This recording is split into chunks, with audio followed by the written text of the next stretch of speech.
May 27, 1940. L'Épinette, France.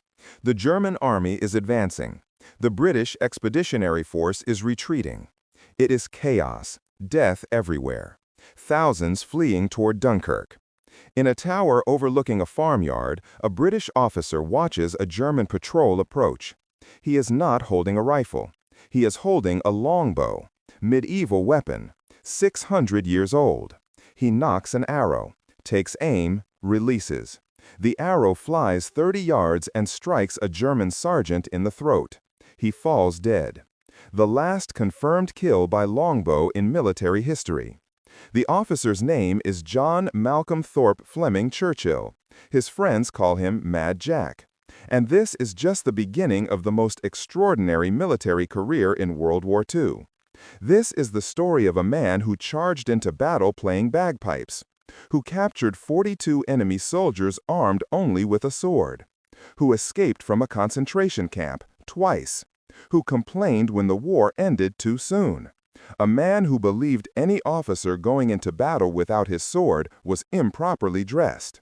This is Mad Jack Churchill, the warrior who brought medieval warfare to the modern age, and proved that courage and audacity matter more than weaponry. To understand Mad Jack Churchill, we must understand where he came from. He was born John Malcolm Thorpe Fleming Churchill on September 16, 1906, in Colombo, British Ceylon, now Sri Lanka. His father, Alec Fleming Churchill, worked as a district engineer in the Ceylon civil service. The family had a tradition of colonial service spanning generations. When Jack was young, the family moved to Hong Kong, where his father became Director of Public Works. Jack grew up in the British Empire at its height, a world of adventure, of distant lands, of opportunities for those brave enough to seize them. He learned early that life was meant to be lived boldly. In 1910, the Churchill family returned to England, settling in Dormansland, Surrey. Jack was educated at the Dragon School in Oxford, then King William's College on the Isle of Man. He was not an exceptional student. He preferred adventure to academics, outdoors to classrooms, action to contemplation. He was restless, energetic, unconventional, the type of boy who climbs trees and explores caves while others study Latin. His teachers probably thought he would amount to nothing. They could not have been more wrong. At 18, Jack Churchill entered the Royal Military College at Sandhurst, the British Army's elite officer training academy. Here, finally, he found his calling. Military life suited him. The discipline, the physical challenge, the camaraderie. In 1926, he graduated and was commissioned as a second lieutenant in the Manchester Regiment. His first posting was to Burma, part of British India. He was 20 years old and excited to see the world. Burma was everything young Churchill hoped for: adventure, danger, exotic landscapes. He threw himself into military and personal pursuits with equal enthusiasm. He learned to ride motorcycles and would take epic journeys across the Indian subcontinent. On one trip, he drove 1,500 miles, at one point crashing into a water buffalo and somehow surviving. He would cross railway bridges by stepping on the open sleepers and pushing his motorcycle along the rails. Dangerous, reckless, thrilling. Exactly what Jack Churchill loved. But Burma also gave Churchill something that would define his life: bagpipes. He heard the pipe major of the Cameron Highlanders playing and was entranced. He begged for lessons. He practiced obsessively. Within a year, he was accomplished. The bagpipes became part of his identity. Not just an instrument, but a symbol of his Scottish heritage and his warrior spirit. He would later say the bagpipes were as essential to him as his weapon. More essential, actually, because bagpipes inspired courage while guns just killed people. In 1936, after 10 years of service, Jack Churchill did something shocking. He resigned his commission. He left the army. Why? Because peace was boring. Britain was not at war. Military service in peacetime meant garrison duty, paperwork, routine. Churchill craved adventure. He wanted excitement. So he quit and became, of all things, a male model and movie extra. He appeared in advertisements. He worked on film sets, using his archery and bagpipe skills. He even had a small role in The Thief of Baghdad in 1924, playing an archer. It was not a prestigious career, but it was never boring. Churchill also became serious about archery. He had always been skilled, but now he trained intensively. By 1939, he was good enough to represent Great Britain at the World Archery Championships in Oslo, Norway. He placed 26th. Not bad for a former Army officer turned model. The archery championship was in September 1939. That same month, Nazi Germany invaded Poland. Britain declared war. Churchill's adventures in civilian life were over. His greatest adventure was about to begin. He immediately rejoined the Manchester Regiment. He was back in uniform, back where he belonged. He would later quip, "I was back in my red coat, the country having gotten into a jam in my absence." Churchill was assigned to the 4th Infantry Brigade, 2nd Battalion Manchester Regiment, and sent to France as part of the British Expeditionary Force. It was May 1940. The Germans have launched their blitzkrieg through Belgium and France. The BEF was overwhelmed, outmaneuvered, retreating toward the coast and evacuation at Dunkirk. It was in this chaos that Churchill first demonstrated his extraordinary courage and his even more extraordinary eccentricity. Near the village of Lepinette, Churchill's company commander was wounded. Churchill took command. They encountered a German patrol. Most officers would have ordered their men to take cover and return fire with rifles and machine guns. Churchill had other ideas. He positioned his men in a barn overlooking where the Germans would pass. He climbed into a tower with his longbow. When the German patrol appeared, Churchill drew his bow and shot the sergeant leading them. The arrow struck him in the throat. He falls dead. The first and last confirmed kill by longbow in World War II. Possibly the last in any modern war. The other Germans, shocked and confused by seeing their sergeant fall with an arrow in him, retreated. Churchill and his men escaped. This incident earned Churchill his nickname, Mad Jack. His superiors were not amused. They questioned him about why he had a longbow in combat, and a Scottish claymore sword strapped to his waist. His response became famous. "In my opinion, sir, any officer who goes into action without his sword is improperly dressed." What could they say to that? Mad Jack Churchill was back, and the German army was about to learn that not all British officers fought by the book. Churchill and his men made it to Dunkirk. They were evacuated back to England along with over 300,000 other Allied soldiers. The Dunkirk evacuation was a defeat, but also a miracle. Britain had salvaged its army. Now it had to figure out how to strike back at Nazi Germany. The solution was commandos, elite units trained for raids, sabotage, and unconventional warfare. In December 1940, a call went out for volunteers. The requirements were vague. The mission, dangerous. Perfect for Jack Churchill. He volunteered immediately. Churchill was assigned to No. 3 Commando. He was second in command. The commandos were unlike anything in the British military. They trained intensely. Physical fitness, close combat, amphibious landings, explosives, survival skills. They were meant to be a dagger pointed at Hitler's fortress Europe. Small, mobile, deadly. Churchill thrived. He was surrounded by men who valued initiative, courage, and unconventional thinking. Men who would not question why he carried a sword and bagpipes into battle. Men who would follow him anywhere. On December 27, 1941, Churchill participated in his first commando raid, Operation Archery. The target was Vågsøy, a small island off the coast of Norway. The Germans had established a garrison there along with fish oil factories that were strategically important.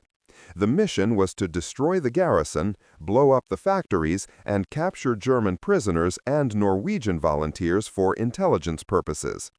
It was a dangerous raid. The Germans were well entrenched. The commandos would be exposed on landing craft and on the beach. Many would die. Jack Churchill could not wait.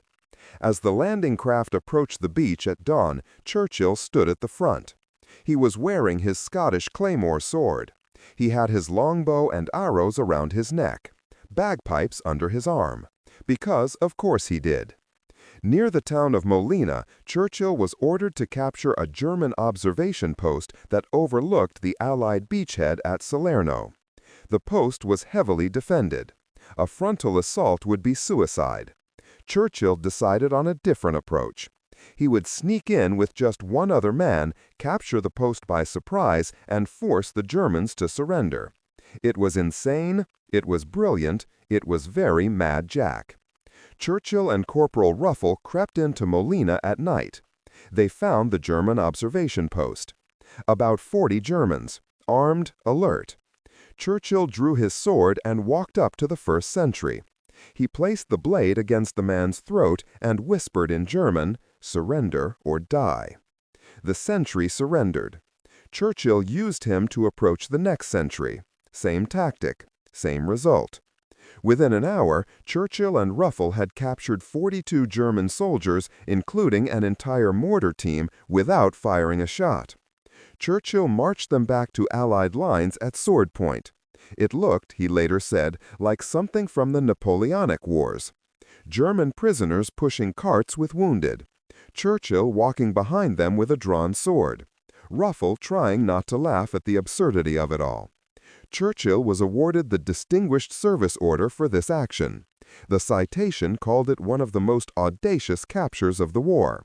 But Churchill was not done yet.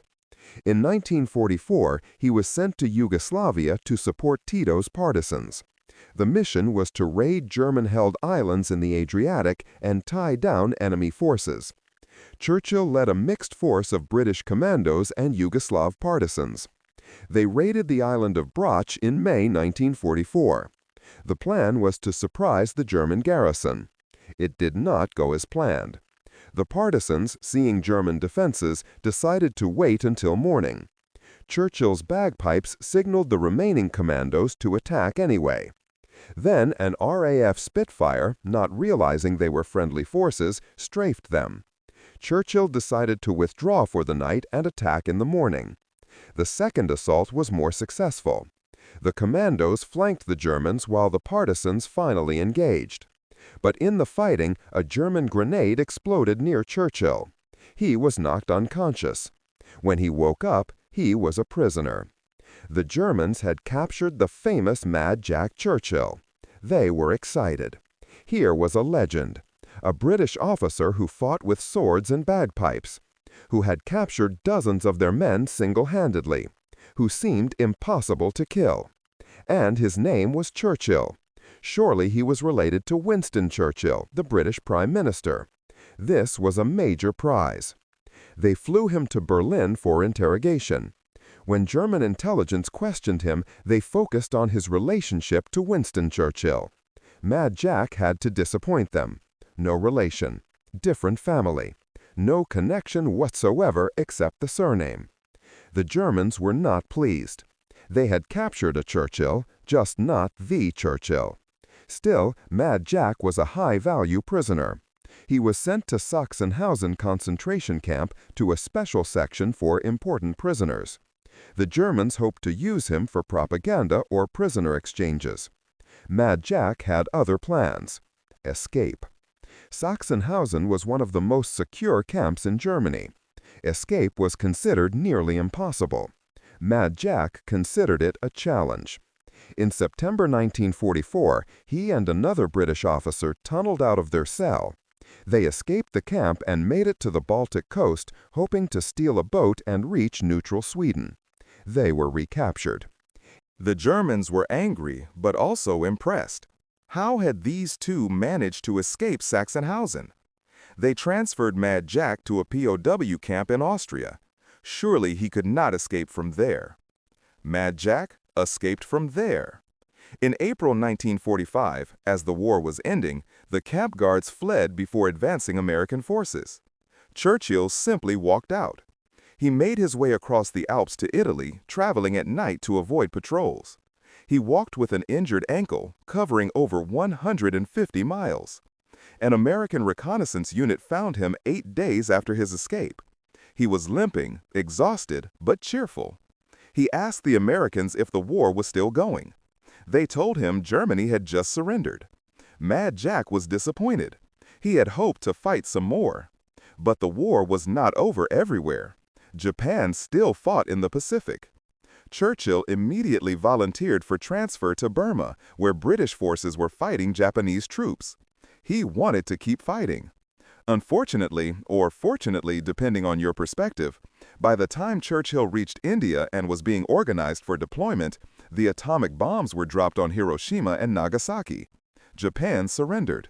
World War II was over. Mad Jack Churchill was not happy. He famously said, "If it wasn't for those damn Yanks, we could have kept the war going another 10 years." He was only half joking. With the war over, Churchill faced an uncertain future. He was 39 years old. He had spent nearly 6 years fighting.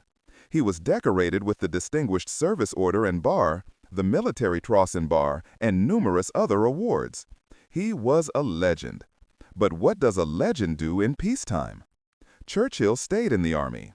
He served in Palestine during the British Mandate, helping evacuate Jewish civilians during Arab attacks in 1948. He commanded a Highland regiment in Australia. He attended Staff College. He tried to adapt to peacetime military service, but his heart was not in it. He was a warrior. Peace bored him. In the 1950s, Churchill finally retired from active service. He was in his mid-40s. Most men would settle into quiet retirement. Not Mad Jack. He bought a series of steamboats and launched a business running tourist trips on the Thames River. He participated in motorcycle speed trials. He took up surfing. Yes, surfing. In his 50s and 60s, Mad Jack Churchill rode surfing waves off the English coast. He was frequently the oldest person on the beach and usually the most enthusiastic. He also spent time with his family. He had married Rosamund Denny in 1941, right before he joined the Commandos. They had 2 sons, Malcolm and Rodney. His wife put up with his eccentricities with remarkable patience. She had married an adventurer and got exactly that. Churchill's post-war years were quieter than his war years, but still remarkable. He traveled. He told stories. He refused to be conventional. Even in his 70s and 80s, he maintained a sense of adventure.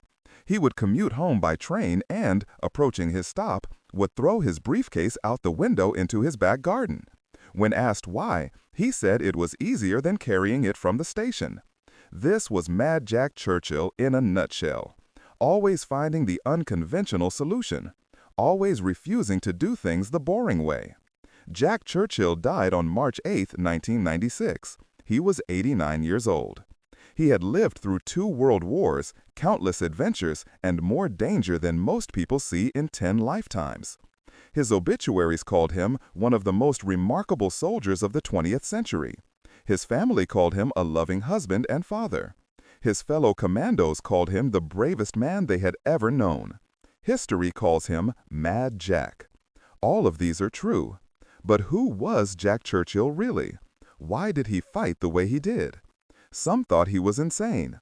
Others thought he was showing off. The truth is more complex. Churchill believed in certain principles. He believed in leading from the front. A leader should face the same dangers as his men. He believed in courage, not recklessness, but calculated boldness. He believed that morale and psychology win battles as much as firepower. An officer playing bagpipes while charging inspires his men and terrifies the enemy. A man with a sword forces the enemy to question reality. What kind of army sends soldiers with swords? What else might they do? This psychological warfare was as effective as any machine gun. Churchill also believed in tradition. The sword was not just a weapon, it was a symbol of honor, of warrior heritage, of the idea that even in modern industrial warfare, there is room for the personal, the individual, the human. Every soldier with a rifle looks the same. A soldier with a sword is unique, unforgettable. Churchill wanted to be unforgettable. He wanted to fight his war his way. And he did.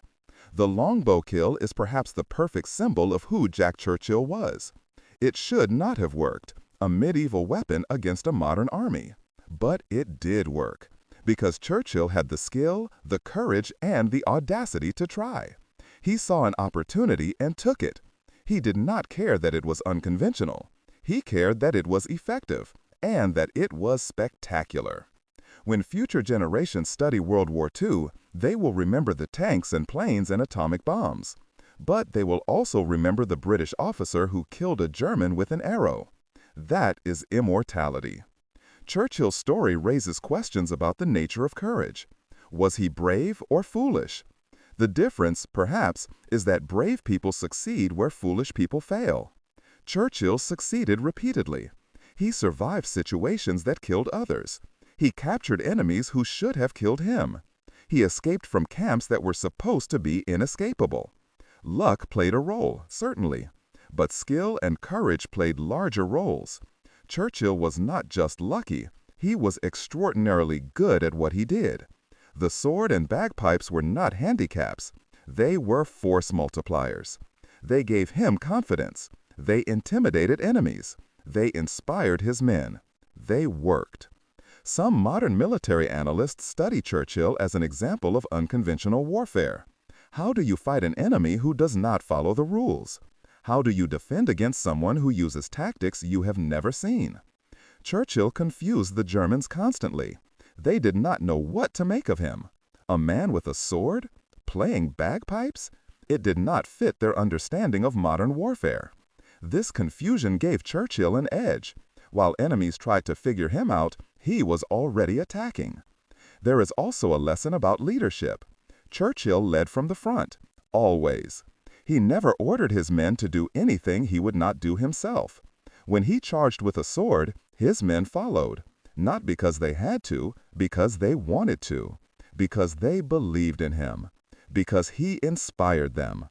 This is the essence of leadership. Not rank, not authority, but the ability to make people want to follow you into danger. Churchill had that gift. His escapes from German captivity demonstrate remarkable mental toughness. Most prisoners of war focused on survival. Churchill focused on escape. Even in Sachsenhausen, one of the most secure camps in Germany, he planned and executed an escape. When recaptured, he did not give up. He escaped again. This persistence is extraordinary. Most people, after one failed escape, would accept captivity. Not Mad Jack. He would rather die trying to escape than accept imprisonment. This mindset kept him alive. It kept him sane. It kept him Mad Jack. The post-war years show another side of Churchill. He adapted to peace. He found new adventures: steamboats, motorcycles, surfing. He did not spend his life reliving his glory days. He created new glory days. This is rare among war heroes. Many struggle to find purpose after combat. Churchill found purpose in adventure itself. The war had been his greatest adventure, but it was not his only adventure. There were always more rivers to navigate, more waves to surf, more briefcases to throw out of train windows. His family life is also worth noting. Rosamund Churchill married Jack knowing he was unconventional. She supported his adventures while maintaining a stable home. Their sons grew up with a father who was loving but also often absent, either physically or mentally, living in memories of battles and planning new adventures. It could not have been easy, yet the family remained close. Malcolm Churchill, his son, later spoke warmly of his father. He described a man who would talk for hours about the war if asked, but never bragged, who treated his exploits as simply what one did, who was humbled despite being legendary. Churchill's relationship with his fellow commandos is also revealing. They loved him, not despite his eccentricities, but because of them. In commando units, conformity was less important than effectiveness. Churchill was effective. His methods were unorthodox, but they worked. His men saw him lead charges, saw him capture enemies, saw him refuse to surrender even when captured. They knew he would never abandon them. This earned their loyalty and love. The Germans who fought against Churchill had mixed feelings. Some thought he was insane. Others respected him. After the war, Churchill personally thanked Captain Thuner, the Wehrmacht officer who had refused an SS order to execute him. Thuner had recognized that Churchill, despite being an enemy, was a soldier who deserved respect. This mutual respect between enemies is increasingly rare in modern warfare. Churchill embodied an older tradition where enemies could respect each other's courage even while trying to kill each other. Modern special forces study Churchill as an example of what one determined individual can accomplish. His raids, his escapes, his psychological warfare all have applications in contemporary military doctrine. The sword and bagpipes are not recommended, obviously, but the principles behind them, confidence, audacity, psychological impact, remain relevant. Churchill proved that sometimes the best weapon is the one your enemy does not expect. There is also a philosophical dimension to Churchill's story. In an age of industrial warfare, of impersonal mass destruction, he insisted on the personal. The sword made combat intimate, face to face, one man against another. In a war of artillery barrages and aerial bombing, where death came from miles away and killers never saw their victims, Churchill fought in a way where he looked his enemies in the eye.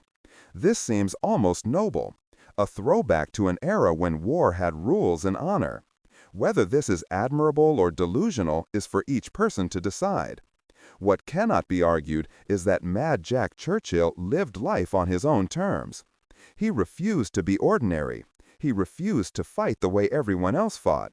He refused to be conventional in war or peace. He lived boldly. He adventured constantly. He inspired everyone who knew him. And when he died at 89, he had no regrets. He had lived the life he wanted, had done the things he wanted, had been the man he wanted to be. How many people can say that? His legacy endures. Every year, military historians tell his story. Veterans organizations honor him. The Royal Norwegian Explorers Club named him one of the greatest explorers and adventurers of all time. Books have been written, documentaries made. His story inspires new generations of soldiers and adventurers. The lesson is not that everyone should fight with swords and bagpipes. The lesson is that courage, audacity, and unconventional thinking can accomplish extraordinary things. That rules are guidelines, not laws. That the impossible is only impossible until someone does it. Mad Jack Churchill proved that one person, properly motivated and utterly fearless, can change history. He captured dozens of enemies. He saved his men countless times. He spread terror among Germans and inspired British troops, all while carrying medieval weapons and playing music. It should not have worked, but it did, because Jack Churchill made it work, through skill, courage, and sheer force of personality.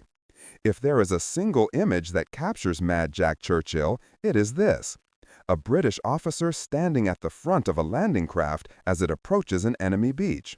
He is playing bagpipes. He has a sword at his waist, arrows on his back, and he is smiling, because this moment of danger and adventure is exactly where he wants to be.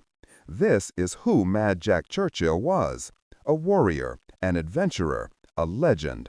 The man who brought swords to a gunfight and won. The last man to kill with a bow in war. The soldier who fought World War II his way and proved that sometimes the maddest ideas are the best ideas. May we all live as boldly as Mad Jack Churchill. May we all refuse to be ordinary. May we all, in our own ways, charge into life with bagpipes playing and swords drawn, ready for whatever adventure comes next. That is the lesson of Mad. Live boldly, fight bravely, never surrender, and always, always bring your sword.